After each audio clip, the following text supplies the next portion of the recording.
এই মুহূৰ্তৰ under breaking news আমি দৰ্শকসকলক এই মুহূৰ্তত জনাব বিচাৰিছোঁ শিক্ষকৰ ভুৱা চাৰ্টিফিকেট সন্দৰ্ভত CIDয়ে ৰাজ্যজুৰি অভিযান চলাইছে। এই মুহূৰ্তৰ ব্ৰেকিং নিউজ মধ্যপ্ৰদেশৰ টেকনো গ্লোবেল ইউনিভাৰ্চিটিৰ পৰা বহিছে ভুৱা চাৰ্টিফিকেটৰ বজাৰ। গ্ৰেজুৱেট আৰু পোষ্ট গ্ৰেজুৱেটৰ 50 গৰাকী প্ৰাৰ্থীয়ে শিক্ষা বিভাগক দিছিল ভুৱা চাৰ্টিফিকেট।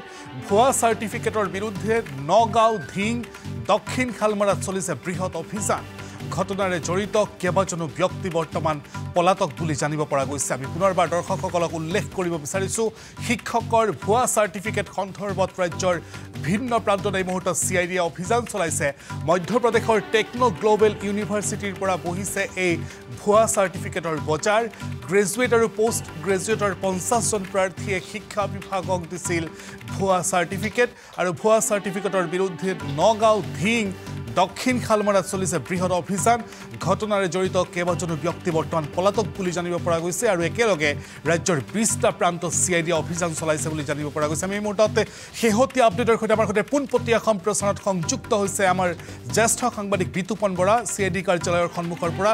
বিতুপন বৰা, আপোনাৰ কাষলৈ এই মুহূৰ্তত পোনে পোনে যাব বিচাৰিছোঁ। বিতুপন,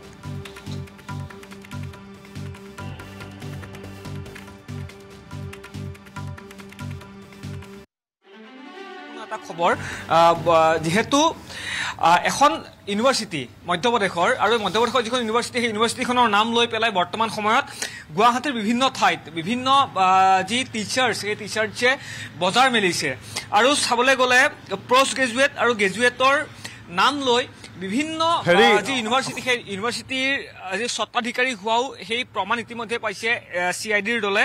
আৰু এই মুহূৰ্তৰ এটা অতি গুৰুত্বপূৰ্ণ আৰু এটা অতি ডাঙৰ খবৰ। আৰু টেকনো গ্লোবেল ইউনিভাৰ্চিটি, মই ঠিকে কৈছোঁ, টেকনো গ্লোবেল ইউনিভাৰ্চিটিৰ নামত, ঠিকে কৈছোঁ মই, নামত ভুৱা চাৰ্টিফিকেটৰ যি বজাৰ সেই বজাৰ মেলি দিয়া হৈছে সমগ্ৰ অসমত। এয়া সাধাৰণ কথা নহয়, এয়া হৈছে অতি গুৰুত্বপূৰ্ণ এটা বিষয়, এটা অতি গুৰুত্বপূৰ্ণ খবৰ। মোৰ সৈতে আছে CIDৰ ইনস্পেক্টৰ আছে মোৰ সৈতে। যিহেতু আজি প্ৰায় আপোনালোকে কেইবাগৰাকীও যি বিষয়া ইয়াৰ পৰা ওলাই গৈছিলে আৰু কেইবাগৰাকীও এই অভিযুক্তৰ ঘৰত আপোনালোকে অভিযান চলাইছিলে, কি পালে? আমি তেওঁলোকক পাইছোঁ, ঘৰত পাইছোঁ, 2এজনক পোৱা নাই। পাই তেওঁলোকক সোধপোছ কৰিলোঁ, তেওঁলোকে বৰ্তমান অস্বীকাৰ কৰিছে। আমি ডিজিটেল এভিডেন্সটো কালেক্ট কৰি আছোঁ। যদি আপোনাৰ সঠিক এভিডেন্স পোৱা যায় তেওঁলোকক নিশ্চয় গ্ৰেপ্তাৰ কৰা হ'ব। মানে এইটো আজি আপোনাৰ এটা ডাঙৰ আপোনালোকৰ ছাডেন ভিজিট, মই যদি ভুল নহয়, এটা ডাঙৰ ছাডেন ভিজিট। হয়, ছাডেন ভিজিট মানে 26জন কেণ্ডিডেট তেওঁলোকক বিচাৰি মানে বহুতকেইটা টিম CIDৰ পৰা বিভিন্ন জিলালৈ গৈছে, নগাঁও, মৰিগাঁও, এনেকে ধুবুৰী গৈ এতিয়া আমি মৰিগাঁও গৈছিলোঁ। আমি গৈ তদন্ত সমাপ্ত কৰি এতিয়া আহি পাইছোঁগৈ। হয়, মই আকৌ যাওঁ আপোনাৰ ওচৰতে। চাওক ছাৰ, আপোনাৰ ওচৰলৈ আহিছোঁ মই পুনৰবাৰ। টেকনো গ্লোবেল ইউনিভাৰ্চিটি এখন হ'ল মধ্যপ্ৰদেশৰ এখন ইউনিভাৰ্চিটি হয়, কিন্তু তাৰ পৰা এই লিংকটো কোনে কি ধৰণে, এই যি নেক্সাছ, সেই নেক্সাছটো কোনে কিনে চলাই আছে, এই গোটেই বিষয়টো সন্দৰ্ভত চাওক, বহুত শিক্ষাৰ্থীয়ে পঢ়ি শুনি, দিনে নিশাই পঢ়ি শুনি এখন চাৰ্টিফিকেট তেওঁলোকে ল'ব নোৱাৰে। কিন্তু এনেধৰণৰ ইউনিভাৰ্চিটিসমূহে যিধৰণে আপোনাৰ পোষ্ট গ্ৰেজুৱেট বা গ্ৰেজুৱেটৰ চাৰ্টিফিকেট দিয়ে, এই বিষয়সমূহ কিন্তু সাধাৰণ বিষয় নহয়। কিন্তু এই বিষয় সন্দৰ্ভত কি ধৰণে আপোনালোকে অভিযান চলালে? তেওঁলোকৰ পৰা জনামতে তেওঁলোকে কিছুমান ফিচিং ছাইটত মানে চাৰ্চ কৰিছিলে।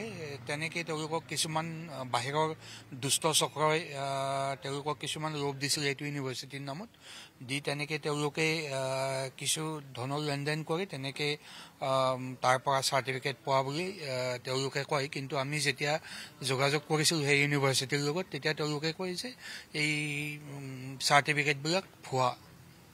হয়, কিন্তু এই ভুৱা যিবিলাক চাৰ্টিফিকেট মই উল্লেখ কৰিছোঁ যে CID, আপুনি যিহেতু CIDৰ এগৰাকী বিষয়া, আজি মই যদি ভুল নহয় প্ৰায় আপোনালোকে 20খন বাহনত কেইবাগৰাকীও বিষয়া আপোনালোকে অসমৰ বিভিন্ন প্ৰান্তত আপোনালোকে আজি এইটো অভিযান চলাইছে। কিন্তু গুৰুত্বপূৰ্ণ কথা এইটোৱেই যে এনেধৰণৰ বিশ্ববিদ্যালয়ৰ নামত আৰু এনেধৰণৰ কিছু যি অভিসন্ধি থাকিব পাৰে নেকি?